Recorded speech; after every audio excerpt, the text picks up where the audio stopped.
തമിഴ്നാട് നിയമസഭയിൽ ഇന്നലെ മന്ത്രിമാരെ സത്യപ്രതിജ്ഞാ ചടങ്ങിനാന്ന് തോന്നുന്നു. ഒരു മന്ത്രി രാജേഷ് കുമാർ കുന്നത്തൂറമ്പല. നമ്മളിവിടെ ഒരു കുന്നത്തൂരുണ്ട്, ഇത് തമിഴ്നാട്ടിലെ കുന്നത്തൂരാണ്. അത് കന്യാകുമാരി ജില്ലയാണ്. കന്യാകുമാരി ജില്ലയാണ്. കാഞ്ചീപുരമാണെന്നൊരു സംശയമുണ്ട്. എന്തായാലും മലയാളിയാണെന്നും പറയപ്പെടുന്നുണ്ട്. അറിഞ്ഞൂടെ എന്താണെന്നുള്ളത്. എന്താണെങ്കിലും ഭയങ്കര നമ്മൾ ഈ പറയുന്ന രാഷ്ട്രീയ ഊളത്തരം എന്നൊക്കെ വേണേ അല്ലേ. അതായത് ഒന്നാമത്തെ കാര്യം, എന്താണ് ഒരു സത്യപ്രതിജ്ഞാ ചടങ്ങ്, അല്ലെങ്കിൽ എന്തുകൊണ്ടാണ്, ഏതൊക്കെ രീതിയിലൊരു പ്രോട്ടോകോൾ ഉണ്ട്, ഇതൊന്നും മനസ്സിലാക്കാതെ പോയി സത്യപ്രതിജ്ഞ ചെയ്തുകൊണ്ട്. അതാണ് ഇവരെ ആരാണ് ഇതൊക്കെ പറഞ്ഞിരിക്കുന്നത്. ഈ മനുഷ്യൻ, ഈ പറഞ്ഞ ആൾ സത്യപ്രതിജ്ഞ ചെയ്ത് ഉടനെ അദ്ദേഹം മുദ്രാവാക്യം വിളിക്കാൻ അവിടെ എന്നുണ്ട്. കാമരാജ് വാഴുക, രാജീവ് ഗാന്ധി വാഴുക, നേതാവ് രാഹുൽ ഗാന്ധി വാഴുക എന്നൊക്കെ അവിടെ നിന്ന് വിളിക്കുകയാണ്. ഇവരുടെ മുദ്രാവാക്യം വേറൊരു രീതിയിൽ അണ്ണൻ വാഴുക, തമ്പി വാഴുക ഇങ്ങനെയാണ് ഇവർ മുദ്രാവാക്യം വിളിക്കാറുള്ളത്. എന്തായാലും കൂടെ ഇരുന്നവൻ ഇത് ഏറ്റുവിളിക്കാഞ്ഞത് നന്നായി, ഭാഗ്യമായി. എന്തായാലും നമ്മളെ ഗവർണർ, നമ്മളെ കേരള ഗവർണർ അദ്ദേഹം തന്നെയാണ്, അവിടുത്തെ ആർലേക്കർ തന്നെയാണ് തമിഴ്നാട്ടിലെ ഗവർണർ. അദ്ദേഹം വളരെ സ്നേഹത്തോടെ പറഞ്ഞു, ചിരിച്ചോണ്ട് അദ്ദേഹം പറഞ്ഞു ഇങ്ങനെയല്ല സത്യപ്രതിജ്ഞ ചെയ്യേണ്ടെന്നുള്ള കാര്യം. ഇത് നിങ്ങൾക്ക് ഇതിനകത്ത് പറഞ്ഞിട്ടില്ലെന്ന് പറഞ്ഞു. അതെ അതെ, നിങ്ങൾക്ക് ഇക്കാര്യം ഞാൻ പറഞ്ഞിട്ടില്ല. ഇത് നമ്മൾ തന്നതിനകത്ത് പറഞ്ഞിട്ടില്ല. അതുകൊണ്ട് ഇത് നമ്മൾ പറയുമ്പോഴേ നമ്മുടെ കേരളത്തിൽ ഈ പരിപാടി അതിപ്പോ വിജയ് സത്യപ്രതിജ്ഞ ചെയ്തപ്പോഴും ഗവർണർ ഇടപെട്ടു. ഗവർണർ വിജയ് മാസായി കുറച്ച് കാര്യങ്ങളൊക്കെ വിജയിലെ സിനിമ അഭിനയമോ കാഴ്ചവെച്ചു. അതെ, അതെ, എന്താ ജോസഫ് വിജയ് എന്ന് പറഞ്ഞിട്ട് പുള്ളി 2 മിനിറ്റ് മൗനമൊക്കെ പാലിച്ച് പിന്നെ ഓരോ പല ആംഗിൾ ഷോട്ടൊക്കെ വരാൻ നോക്കി നിൽക്കുകയാണ്. അപ്പൊ അത് വലിയ കോമഡി ആയതായിരുന്നു. അത് വേണ്ട, ഞാൻ പറഞ്ഞത് പറഞ്ഞു തമ്പി സിനിമ അഭിനയം അവിടെ മതി എന്ന് പറഞ്ഞാൽ ബാക്കി പിന്നെ അതിനുശേഷം പുള്ളി കാട്ടിക്കൂട്ടിയതെല്ലാം കോമഡിയായിരുന്നു. നമ്മുടെ വിജയ് ആരാധകർക്ക് നമ്മളോട് കലിപ്പ് വരുമായിരിക്കും. പക്ഷെ ഇതൊക്കെ പറയാൻ നമ്മുടെ നാട്ടില് മുടി വെട്ടുന്നത് തമിഴന്മാരാണ്. അപ്പൊ എന്റെ മുടി വെട്ടുന്ന ആള് തെങ്കാശിക്കാണ്.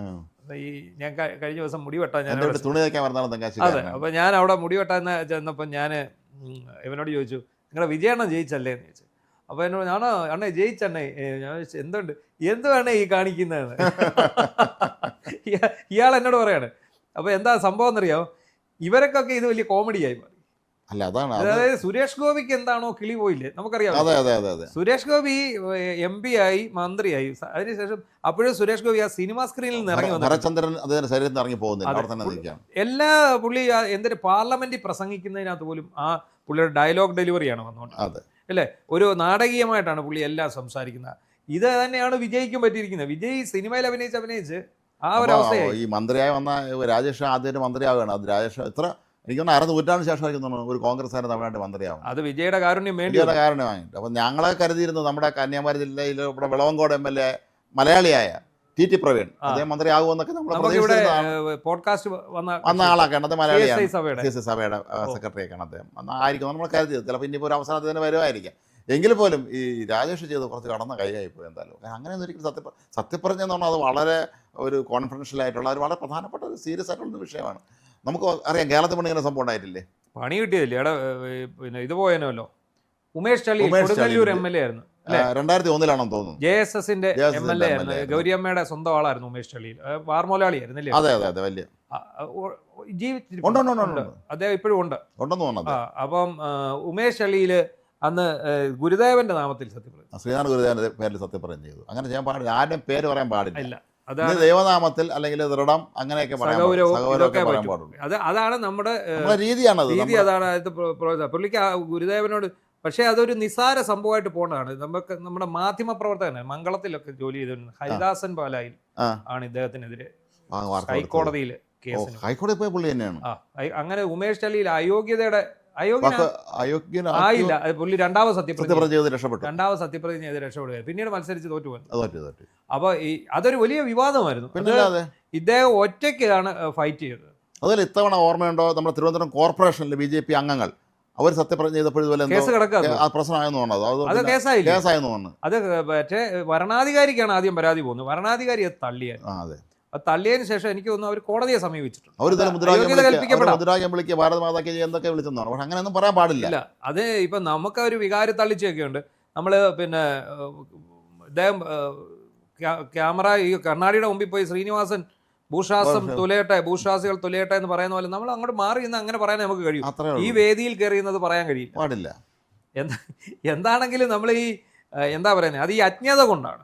തീർച്ചയായും അജ്ഞത കൊണ്ടാണ്. കാരണം അതിനെക്കുറിച്ച് അറിയാമെന്നുള്ള കാര്യം ഇങ്ങനെയും ചെയ്യില്ല ഒരിക്കലും. കാരണം അതിൻ്റെ ഓരോ കാര്യത്തിനും ഓരോ ഗൗരവമുണ്ട്. തമാശ കാര്യം തമാശയായിട്ട് ചെയ്യുക, ഗൗരവമുള്ള കാര്യം ഗൗരവമായിട്ട് തന്നെ ചെയ്യണം. അതെ. അപ്പം നമ്മളിപ്പോൾ പറഞ്ഞത് ഈ സത്യപ്രതിജ്ഞയുടെ കാര്യം പറയുമ്പോൾ നമ്മൾ വി.ഡി. സതീശന്റെ സത്യപ്രതിജ്ഞ അവിടെ അത് പറയാതെ പറയാതിരിക്കാൻ പറ്റും, അത് പറ്റില്ല. പറയാതിരിക്കാൻ. കാരണം ആദ്യത്തെ ദിവസം അദ്ദേഹം വടശ്ശേരിയിൽ ദാമോദര ദാമോദര മേനോൻ മേനോൻ സതീശൻ എന്ന് സത്യപ്രതിജ്ഞ ചെയ്തു. ഇന്നലെ MLA ആയിട്ട് സത്യപ്രതിജ്ഞ ചെയ്യുമ്പോഴും അദ്ദേഹം അത് ആവർത്തിച്ചതിന് അദ്ദേഹത്തിന് അതിന് ഭയങ്കര വിഷയമാണ്. ഇപ്പോഴും അതിൻ്റെ ഒരു അലയൊലികളൊക്കെ ഇതിലുണ്ടെങ്കിലും അദ്ദേഹത്തിൻ്റെ ഒറ്റ മറുപടിയില്ല, പരിപാടി അവിടെ കഴിയും. എനിക്ക് എൻ്റെ അച്ഛൻ്റെ പേര് ആണ് അത് എനിക്ക് എനിക്ക് എൻ്റെ അമ്മയുടെ പേരോട് പറയാൻ പറ്റാത്തതുകൊണ്ടാണ് എന്ന് പറഞ്ഞാൽ നല്ല മനോഹരമായിട്ട് അദ്ദേഹം പറഞ്ഞു കൊടുത്ത്, ഞാൻ തന്തയ്ക്ക് പറഞ്ഞവനാണ്, അപ്പം ഞാൻ എൻ്റെ തന്തയുടെ പേര് പറയും, ഇത്രയേ ഉള്ളൂ. അത് വളരെ ഭംഗിയായിട്ട് തന്നെ അദ്ദേഹം അത് കൈകാര്യം ചെയ്തു. അതും വേറെ കാര്യമുണ്ട്, വി.ഡി. സതീശനെയൊക്കെ വാദിച്ച് തോൽപ്പിക്കുക വലിയ പാടാണ്. മാത്രമല്ല ഇനി അപ്പുറത്തിരിക്കുന്ന മുഴുവൻ ഇതുപോലത്തെ കക്ഷികളുമാണല്ലോ. ഇവരോടെല്ലാം ഒറ്റയ്ക്ക് നിന്ന് ഫൈറ്റ് ചെയ്ത ആളാണ് നിയമസഭ. വി.ഡി. സതീശന്റെ നിയമസഭാ പ്രസംഗങ്ങൾ കേട്ടാൽ നമുക്ക് നല്ല രോമാഞ്ചം വരും. കാരണം ഇത്ര വസ്തുനിഷ്ഠമായിട്ടും ഇത്ര അടുക്കും ചിട്ടയോടും കൂടി പ്രസംഗിക്കുന്ന ഒരാളില്ല. ഇനി തിരിച്ചിപ്പോൾ ഇത് പ്രതിപക്ഷ നിരയിലേക്ക് ഇദ്ദേഹം ഇനി ഒരു പാഞ്ഞുകയറ്റമുണ്ട് മുഖ്യമന്ത്രി എന്നുള്ളത് ഉറപ്പായിട്ടും. അവിടെ ഇനി ആരും ഇല്ല. പിണറായി വിജയൻ പല്ലു ഒഴിഞ്ഞ സിംഹമായി. പിന്നെ ഇനി ആരുണ്ട് പറയാൻ, കടുപ്പത്തിൽ പറയാൻ ആരുമില്ല. ഒരാളെ കൊണ്ട് അതിന് തക്കതായിട്ടുള്ള കക്ഷികൾ ആരുമില്ല. ജനീഷ് കുമാറിനെ പോലുള്ള യുവ രക്തങ്ങളൊക്കെ കാണത്തുള്ളൂ. അപ്പൊ ടീച്ചറമ്മ ഉറങ്ങിയില്ല സാർ എന്നൊക്കെ പറയുന്ന പോലെ ഇത് അദ്ദേഹമാണ് നമ്മളെ രാഷ്ട്രീയ വനവാസത്തിന് മുഖ്യമന്ത്രി രക്ഷിച്ച. ഒടുവിൽ അദ്ദേഹം മുഖ്യമന്ത്രി ആയ സമയത്ത് പറയാം, ഞാനൊരു തമാശിനങ്ങ് പറഞ്ഞു. എന്താണെങ്കിലും ശരി, നമ്മുടെ രാജ്യത്തും നമ്മുടെ നിയമനിർമ്മാണ സംവിധാനങ്ങളിലും നിയമസഭകളിലും ഒക്കെ നമ്മുടെ ഭരണഘടന അനുശാസിക്കുന്ന ചില ചട്ടങ്ങളും അല്ല, ഇത് നമ്മൾ ശ്രദ്ധിക്കേണ്ട കാര്യം അടിസ്ഥാനപരമായി രാഷ്ട്രീയ പ്രസ്ഥാനങ്ങൾ ഇവരെ പഠിപ്പിച്ചുകൊണ്ട്. ഇപ്പോൾ ഉദാഹരണത്തിന് ചിലപ്പോൾ അയാൾക്ക് മുൻപരിചയം കാണില്ലായിരിക്കും. കോൺഗ്രസ്സിൽ ഈ സത്യപ്രതിജ്ഞ എത്രയോ പേരുണ്ടായിരിക്കാം. അവർക്ക് പറയാം, അവിടെ ചെന്ന് നിങ്ങൾ വളരെ സീരിയസ് ആയിട്ട് ഇനിയെങ്കിലും ശ്രദ്ധിക്കണം എല്ലാവരും. സത്യപ്രതിജ്ഞ ചെയ്യാൻ ചെല്ലുമ്പോൾ അവിടെ ഗവർണർ അല്ലെങ്കിൽ ഇന്ത്യൻ പ്രസിഡന്റ് പറഞ്ഞു കൊടുക്കുന്ന കാര്യം മാത്രമേ ഏറ്റവും പറയാൻ പാടുള്ളൂ. അതല്ലാതെ എനിക്ക് തോന്നിയ പോലെ അവിടെ ചെയ്യാൻ പറ്റില്ല. അത് ഓരോ സ്ഥലത്തിനും ഓരോ ആചാരങ്ങൾ. ഇപ്പം നമ്മൾ രാഷ്ട്രപതി ഭവനിൽ നടക്കുന്ന ചടങ്ങുകൾ, അവിടെ ഒരുപാട് ആചാരങ്ങളുണ്ട്. നമ്മൾ അതനുസരിച്ചേ ചെയ്യാൻ പറ്റുള്ളൂ നമുക്ക്. അല്ലാതെ എൻ്റെ ഇഷ്ടം ഇങ്ങനെയാണെന്നൊന്നും പറയാൻ പറ്റില്ല. ഇതിനെ നമുക്ക് വേണേൽ ബ്രിട്ടീഷ് കൊളോണിയലിസത്തിന്റെ സന്തതികൾ എന്നൊക്കെ വേണേൽ പറയാം. തിരുശേഷിപ്പുകൾ ഉണ്ട്, ഒരുപാടുണ്ട്, ഇല്ലാന്ന് നമുക്ക് പറയാൻ പറ്റില്ല. അതായത് ബ്രിട്ടീഷ് കൊളോണിയലിസത്തിന്റെ ഒരുപാട് ശേഷിപ്പുകൾ നമ്മുടെ ഭരണഘടന പോലും എവിടെ നിന്നൊക്കെ നമ്മൾ അഡാപ്റ്റ് ചെയ്തിട്ടുള്ളത്. എങ്കിൽ പോലും നമുക്ക് നമ്മുടേതായ ഒരു രീതിയുണ്ട് നമ്മുടെ ഇന്ത്യക്ക്. അപ്പോൾ അതുകൊണ്ട് തന്നെ നമ്മൾ അതിനനുസരിക്കണം. നമ്മുടെ ഭരണഘടനയെ തൊട്ടാണ് നമ്മൾ സത്യം ചെയ്യുന്ന ഒരു മന്ത്രി. അങ്ങനത്തെ ഒരു മന്ത്രി ഭരണഘടന ഇല്ലാത്ത കാര്യം നമ്മൾ എങ്ങനെ സത്യപ്രതിജ്ഞ ചെയ്യേണ്ടതെന്ന് പോലും കൃത്യമായിട്ട് ഡോക്ടർ അംബേദ്കറിനെ പോലെയുള്ള മഹാരഥന്മാരോട് എഴുതി വെച്ചിട്ടുണ്ട്. അതുപോലെ അങ്ങ് ചെയ്താൽ മതി. അല്ലാതെ ഇങ്ങനെ കാണിച്ചെന്ന് പറഞ്ഞുകൊണ്ട് വേറെ എന്തെങ്കിലും സംഭവിക്കും. ഇങ്ങനത്തെ ഈ വികാര പഠനം നടത്തിയെന്ന് അല്ലെങ്കിൽ കിടന്ന് മുദ്രാവാക്യം വിളിച്ചിട്ടൊക്കെ ഇത് ചുരുക്കി പറഞ്ഞാൽ വിവരക്കേട് കൊണ്ട് സംഭവിച്ചാണ്. ഇനി അവർക്ക് അബദ്ധം പറ്റാതിരിക്കുക. ഇങ്ങനെ കുറെ കാര്യങ്ങളൊക്കെ വരുന്നതുകൊണ്ട് ഇനിയും പുറമേ ഉള്ളൊരു അല്ല. നമ്മൾ തന്നെ ഉദാഹരണത്തിന് നമ്മൾ കോടതിയിൽ പോകുമ്പോൾ ഒരാളുടെ ജീവിതത്തിൽ ആദ്യമാണ് കോടതി പോകുന്നത് എങ്കിൽ വക്കീലന്മാരെ പറഞ്ഞു കൊടുക്കും നിങ്ങൾ കോടതിയിൽ എങ്ങനെയാണ് പെരുമാറേണ്ടത് കാര്യം. അതുപോലെ നമ്മളെ സിനിമയിൽ കാണുന്ന കോടതി കണ്ടുകൊണ്ട് ഈ കോടതിയിൽ പോയെന്ന് എനിക്ക് അബദ്ധം പറ്റിയിട്ടുണ്ട്. നമ്മൾ സിനിമയിൽ കാണുന്ന കോടതിയാണല്ലോ നമ്മുടെ. അതായത് സിനിമയിൽ കാണുന്ന പത്രപ്രവർത്തകരെയും ന്യൂസ് ഡെസ്കിനെയൊക്കെ നമ്മൾ സ്വന്തമായിട്ട് നമ്മൾ പത്രപ്രവർത്തകരാകുമ്പോൾ നമുക്കിത് വലിയ ഫലിതമായിട്ട് തോന്നും. ചിലയിടത്തൊക്കെ കറക്റ്റാണ്, പത്രപ്രവർത്തക പാരമ്പര്യത്തിൽ നിന്ന് വരുന്ന ആൾക്കാർ എഴുതിയ സിനിമകളിലൊക്കെ. പക്ഷെ കോടതി എപ്പോഴും നമ്മൾ വലിയ നാടകീയത അവിടെ. ഞാനൊരു ദിവസം ഇതുപോലെ ഒരു കൊലക്കേസിൻ്റെ വിധി കേൾക്കാൻ പോയി. അപ്പോൾ ബാക്കിൽ ഇങ്ങനെ നീളത്തെ ഒരു വരി പോലെ സാധനം ഇട്ടിട്ടുണ്ട്. അതിനകത്ത് കുറച്ച് പേര് നിൽപ്പുണ്ട്. ഞാനും ഇതിനകത്ത് കയറി വിധി കേൾക്കാൻ വേണ്ടി. കുറച്ച് അവിടെ ജഡ്ജി എന്നോട് ചോദിച്ചു, ഇയാൾ എന്തിനു നിൽക്കുവാന്ന് ചോദിച്ചു. അപ്പം ഞാൻ പറഞ്ഞു, ഞാൻ മാധ്യമപ്രവർത്തകൻ ഇറങ്ങാൻ പറഞ്ഞു. അപ്പോൾ അപ്പുറത്ത് നിന്ന് പോലീസ് ഇടയെ അത് പ്രതിക്കൂടാ. അത് കൃത്യമാണ്. അതാണ് അതുപോലെ ഞാൻ ഈ കൊലക്കേസ് പ്രതിയുടെ കൂടെ കയറി നിൽക്കുകയാണ്.